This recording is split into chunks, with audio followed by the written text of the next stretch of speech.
요한복음 13장 34절에서 35절까지 두 절을 보도록 하겠습니다. 함께 읽습니다. 시작. 새 계명을 너희에게 주노니 서로 사랑하라. 내가 너희를 사랑한 것 같이 너희도 서로 사랑하라. 너희가 서로 사랑하면 이로써 모든 사람이 너희가 내 제자인 줄 알리라. 아멘. 예수님께서 서로 사랑하라고 말씀하시는데 사랑의 기준을 제시하고 있습니다. 34절에 보면 내가 너희를 사랑한 것 같이, 예수님께서 우리에게 서로 사랑하라고 말씀하실 때는 아주 구체적인 모델이 있는 거죠. 그 모델을 따라서 너희가 똑같이 사랑하라 이렇게 말합니다. 그 사랑은 예수님께서 우리를 사랑한 것 같이 우리도 서로 사랑하라 이렇게 말합니다. 예수님의 사랑하면 생각하는 나는 단어가, 또는 하나님의 사랑하면 생각나는 단어가 몇 가지 있잖아요. 예수님의 사랑하면 가장 먼저 떠오르는 단어가 희생 아닙니까? 희생. 예수님께서 우리에게 서로 사랑하라 하실 때는 희생이 들어가는 것이죠. 또 예수님께서 또는 하나님께서 우리를 사랑하라 하신 그 말씀에는 하나님의 사랑, 예수님의 사랑 생각하면 떠오르는 단어가 용서라는 단어가 떠오르지 않습니까? 용서하신 것 같이 우리도 서로 용서하는 것, 서로 희생하는 것, 이것이 사랑이다. 하나님의 사랑하면 또 떠오르는 단어가 인내 아닐까요? 기다리심. 우리가 성경을 보면 얼마나 많이 하나님께서 우리를 기다리시고 또 기다리시는지 모릅니다. 지금도 기다리고 계시잖아요. 지금도 기다리고 계십니다.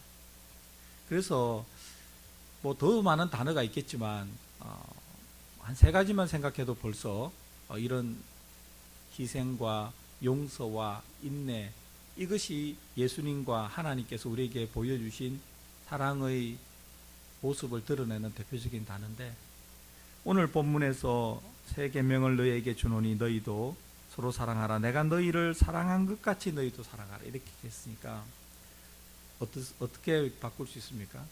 내가 너희를 위해서 희생한 것 같이 너희도 서로 희생하는 것이 사랑이고, 내가 너희를 용서한 것 같이 용서하는 것이 사랑이고, 내가 너희의 죄악을 또는 너희의 부족함을 참고 인내하고 기다린 것 같이 기다리는 고 인내하는 것이 사랑이다. 이렇게 우리가 적용할 수 있잖아요. 좀 더 구체적으로 우리 삶에 적용할 수 있습니다. 그래서 우리가 사랑해야 될 기준이 딱 정해져 있는 것이죠. 모델이 딱 있습니다. 추상적이지 않고 매우 구체적으로 우리가 어떻게 서로 사랑하는가, 어떻게 내 가족을 사랑하고, 어떻게 내 주위에 있는 사람들을 사랑하고, 어떻게 내 주위에 있는 교우들을 사랑할 것인가.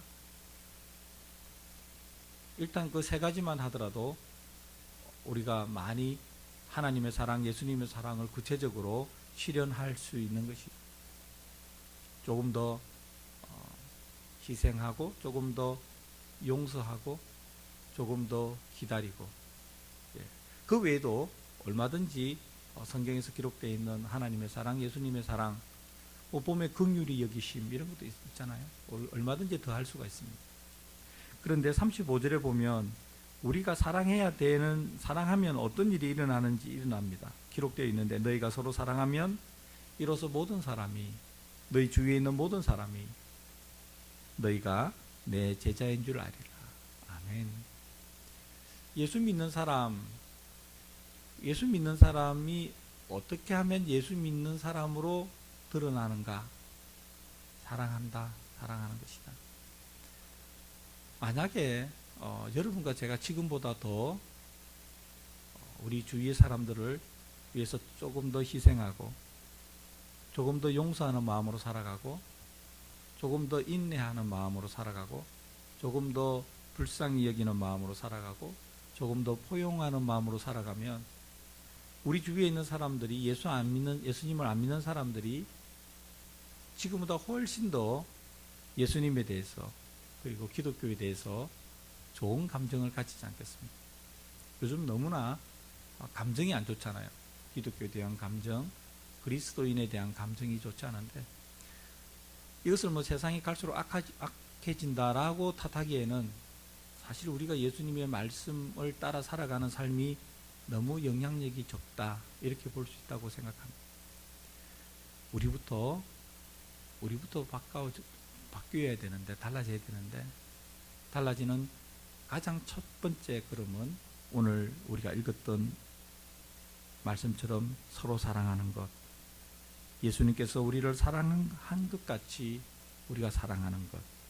그렇게 사랑하면 모든 사람이 우리가 예수님의 제자인 것을 알 것이다.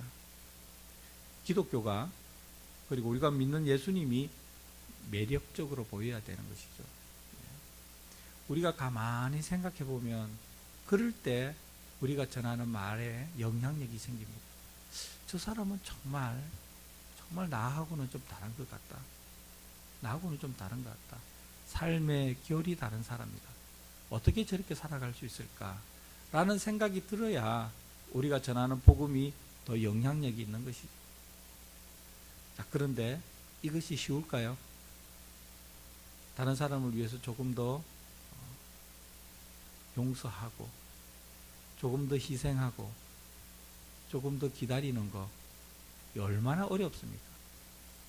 번번이 넘어지고 실패하는 것이 우리의 모습이잖아요. 그럼에도 불구하고 예수님께서 분명하게 우리에게 말씀하신 것은 서로 사랑하라. 내가 너희를 사랑한 것 같이 사랑하라. 이거는 명령이잖아요. 명령입니다. 오늘 새벽에 우리가 하나님 앞에 다시 한번 마음을 다잡는 기도를 합시다. 하나님께서 저를 사랑하신 것, 예수님께서 저를 사랑하신 것 제가 다 아는데, 그 사랑을 받았는데 그 사랑이 제 마음에 다시 한번 사무치게 다가오게 해주시옵소서. 감격하게 하시고 감동하게 하여 주시옵소서.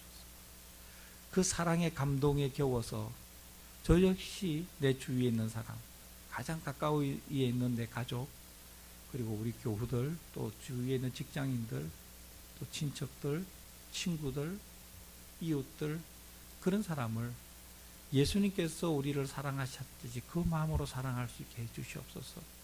그렇게 하면 모든 사람이 우리가 예수님에게 속한 사람, 우리가 예수님을 따라가는 사람, 예수님의 제자인 줄 알게 될 것이다. 그때 우리가 전하는 예수 그리스도의 이름, 그 이름의 능력이 나타나서 많은 사람에게 우리가 소유한 하늘나라의 기쁜 소식을 함께 나눌 수 있다고 생각합니다. 여러분과 제가 더욱더 지금보다 사랑의 사람이 되기를 간절히 바랍니다. 기도하겠습니다. 하나님 아버지, 오늘 새벽에도 이 좋은 토요일 새벽에 우리에게 새 계명을 너희에게 준다. 서로 사랑하라. 내가 너희를 사랑한 것 같이 너희도 서로 사랑하라. 그렇게 말씀하시고 명령하신 예수님의 말씀을 마음속에 진지하게 받아들입니다. 하나님, 우리가 더 사랑의 사람이 되게 하여 주시옵소서. 우리가 더 사랑의 사람이 될 때 우리가 예수님에게 속한 사람, 예수님을 따르는 사람, 그 사람인 것을 우리 주위의 모든 사람이 알게 된다고 말씀하셨으니 지금보다 더 많은 사람들이 우리를 통하여 예수님을 만날 수 있도록, 또 우리를 통하여 교회에 대해서, 다른 그리스도인에 대해서, 예수님에 대해서 더 좋은 감정을 가질 수 있도록 우리가 아주 중요한 역할을 하게 하여 주시옵소서. 조금 더 희생하게 하시고, 조금 더 용서하게 하시고, 조금 더 관용을 베풀게 하시고, 조금 더 인내하게 하시고, 조금 더 불쌍히 여기게 하시고, 조금 더 함께 있는 저희들 되게 하여 주시옵소서. 예수님의 이름으로 기도드립니다. 아멘.